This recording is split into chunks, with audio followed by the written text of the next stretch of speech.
রাসূলুল্লাহ সাল্লাল্লাহু আলাইহি ওয়াসাল্লাম একবার খুব আফসোস করছিলেন।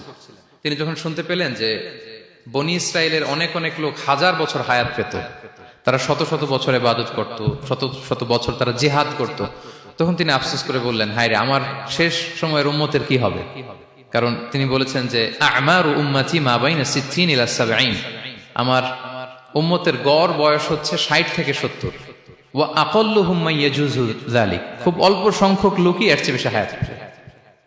রাসূল সাল্লাল্লাহু আলাইহি ওয়াসাল্লাম যখন দেখলেন যে শত শত বছর হায়াত পেয়েছে বনি ইসরায়েলের লোকেরা, বনি ইসরায়েলের ওরা শত শত বছর জিহাদ করেছে, তো আমার উম্মত তো 60 বছরে তার হায়াতই শেষ, 60 থেকে 70-এর মধ্যে তার জীবনই শেষ, তা আমার গুনাহগার উম্মতের কি হবে? রাসূল সাল্লাল্লাহু আলাইহি ওয়াসাল্লাম খুব আফসোস করছেন। তো রাসূলুল্লাহ সাল্লাল্লাহু আলাইহি ওয়াসাল্লামের এই চিন্তা, এই উদ্বিগ্নতা দূর করার জন্য আল্লাহ তাআলা সূরাতুল কদর নাযিল করলেন এবং বললেন যে ইন্না আনসালনাহু ফি লাইলাতিল কদর ওয়া মা আদরাকা মা লাইলাতুল কদর লাইলাতুল কদরি খায়রুম মিন আলফি শাহর। লাইলাতুল কদর, এই কদরের রাতটা হচ্ছে এমন রাত যেটা খায়রুম মিন আলফি শাহর, হাজার মাসের চেয়েও সেরা। 1000 মাস লাগাতার ইবাদত করলে যে সওয়াব, কদরের রাতে ইবাদত করলে এর সমান সওয়াব হবে নাকি? সমান হবে না। আল্লাহ তাআলা বলেছেন খায়রুম মিন আলফি শাহর, না, এর চেয়েও শ্রেষ্ঠ, এর চাইতেও বেশি। হাজার মাসে, অর্থাৎ 1000 মাসে হয় 83 বছর 4 মাস। তো কদরের রাতে যদি আমরা ইবাদত করি তাহলে 83 বছর 4 মাস ইবাদত করলে যে সওয়াব, সে সওয়াব আল্লাহ তাআলা আমাদের আমলনামায় নসিব করবেন। তো আমরা যেন এই কদরের রহমত বরকত থেকে যেন আমরা বঞ্চিত না হই।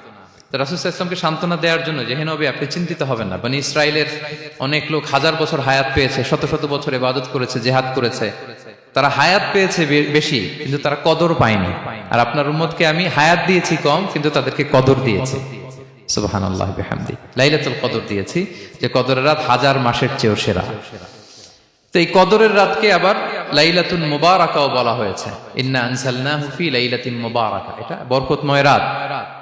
ফিহা ইউফরাকু কুল্লু আমরিন হাকিম, সব বিজ্ঞচিত প্রাজ্ঞচিত বিষয়ের ফয়সালা হয়। এটা বেসিক্যালি একটা বাজেট রাত বলা যায়। এ রাতে আগামী 1 বছরে আমাদের কি ঘটবে না ঘটবে আল্লাহ তাআলা এটার বাজেট করেন, এটাকে রিভাইজ করেন। সো এই রাতটা অনেক গুরুত্বপূর্ণ। তো এই কদরের রাত, এটা কবে? এটা স্পেসিফিক ছিল, মানে সুনির্দিষ্ট ছিল। রাসূল সাল্লাল্লাহু আলাইহি ওয়াসাল্লাম আমাদেরকে জানাতে চেয়েছিলেন কবে, কিন্তু রাসূল সাল্লাল্লাহু আলাইহি ওয়াসাল্লাম জানাতে পারেননি। সহিহ বুখারীতে এসেছে যে রাসূল সাল্লাল্লাহু আলাইহি ওয়াসাল্লাম খারাজান নবী সাল্লাল্লাহু আলাইহি ওয়াসাল্লাম লিয়ুখবিরানা বিলাইলাতিল কদর। উবাদা ইবনে সামিত রাদিয়াল্লাহু তাআলা আনহু বলেন, রাসূল সাল্লাল্লাহু আলাইহি ওয়াসাল্লাম আমাদেরকে জানাতে বের হয়েছিলেন যে কবে কদরের রাতটা। ফাতালাহা রাজুলান মিনাল মুসলিমিন, হঠাৎ মুসলমানদের মধ্য থেকে 2 জন ঝগড়া লাগলো, তর্ক লাগলো আর কি। রাসূল সাল্লাল্লাহু আলাইহি ওয়াসাল্লাম হঠাৎ করে ওই ঝগড়ার দিকে খেয়াল করলেন, ওইদিকে খেয়াল করে ওই তারিখটার কথা তিনি ভুলে গেলেন। ফারুফিআ, রাসূল সাল্লাল্লাহু আলাইহি ওয়াসাল্লাম বললেন, আমার হৃদয় থেকে, অন্তঃকরণ থেকে এটাকে উঠিয়ে নেওয়া হবে। এখন আমি মনেই করতে পারছি না এটা কি 23 না 25 না 27 না 29, আমি মনে করতে পারছি না। এজন্য রাসূল সাল্লাল্লাহু আলাইহি ওয়াসাল্লাম বলেছেন যে তবে আমি এতটুকু মনে করতে পারছি, ফালতামিসুহা ফিল আশরিল আওয়াখিরি ফিল বিত্রি, রমাদানের শেষ দশকের বেজর রাত্রিগুলোতে তোমরা কদর তালাশ করো।